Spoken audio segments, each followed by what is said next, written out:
guys இன்னைக்கான கிளாஸ்ல பாத்தீங்க அப்படினா transitive verbs and intransitive verbs பார்க்க போறோம். So transitive verbsனா என்னன்னா ஒரு சென்டென்ஸ் இருக்குனா ஒரு சென்டென்ஸ்ல சப்ஜெக்ட் இருக்கு. அந்த சப்ஜெக்ட் வந்து ஒரு ஆக்ஷனை பண்றாங்க. அது verb. அந்த verb பாத்தீங்க அப்படினா கம்ப்ளீட் மீனிங் தரணும் அப்படின்னா அது பக்கத்தில் ஒரு ஆப்ஜெக்ட் வந்தால் தான் அந்த சென்டென்ஸோட மீனிங் கம்ப்ளீட் ஆகுது.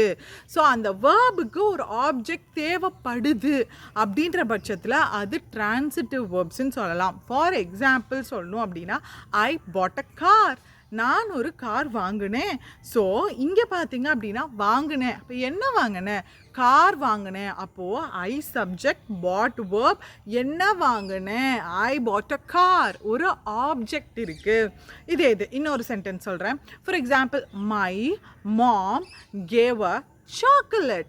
My mom gave me a chocolate. எங்கள் அம்மா என்கிட்ட சாக்லேட் கொடுத்தாங்க.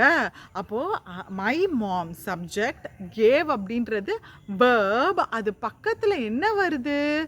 எஸ், ஒரு டைரக்ட் ஆப்ஜெக்டும் ஒரு இன்டைரக்ட் ஆப்ஜெக்டும் வருது. அப்போ அதை தொடர்ந்து அந்த கேவை தொடர்ந்து என்ன கொடுத்தாங்க? ஒரு சாக்லேட் கொடுத்தாங்க. யார்கிட்ட கொடுத்தாங்க? என்கிட்ட கொடுத்தாங்க. அப்போது இங்கே பார்த்தீங்க அப்படின்னா சென்டென்ஸ் கம்ப்ளீட் ஆகணும் அப்படின்னா அந்த வேர்ப் இருக்குது.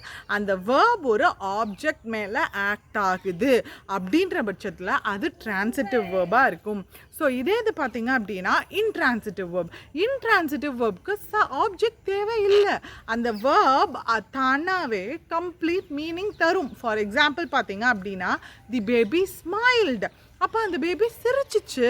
தி பேபி ஸ்மைல்ட் அட் மீ, என்னை பார்த்து சிரிச்சிச்சு. அப்போ இந்த இடத்துல பார்த்தீங்கன்னா பேபின்றது சப்ஜெக்ட், ஸ்மைல்டுன்றது வேர்ப், அட்டுன்றது ப்ரப்போசிஷன் ஆகிடுது.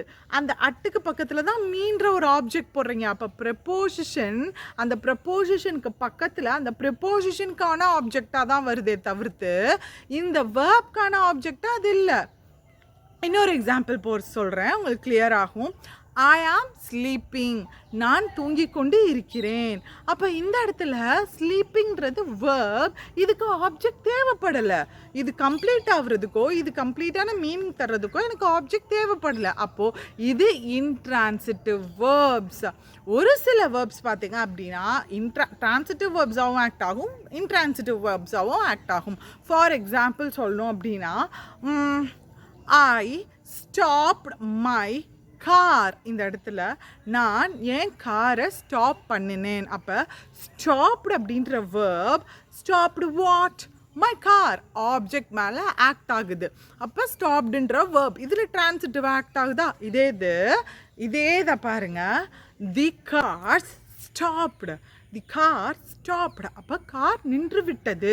ஸோ இந்த இடத்துல கார்ன்றது சப்ஜெக்ட், ஸ்டாப்டுன்றது verb. It doesn't require a object. இந்த இடத்துல ஆப்ஜெக்ட் தேவைப்படலை. அப்போ ஒரு வேர்பே டிரான்சிட்டிவாகவும் ஆக்ட் ஆகுது, இன்ட்ரான்சிட்டிவாகவும் ஆக்ட் ஆகுது. So some verbs can be transitive and some verbs can be intransitive and some verbs can be both transitive as well as intransitive. So நான் உங்களுக்கு ஒரு கொஷின் டிஸ்பிளே பண்ணுறேன்.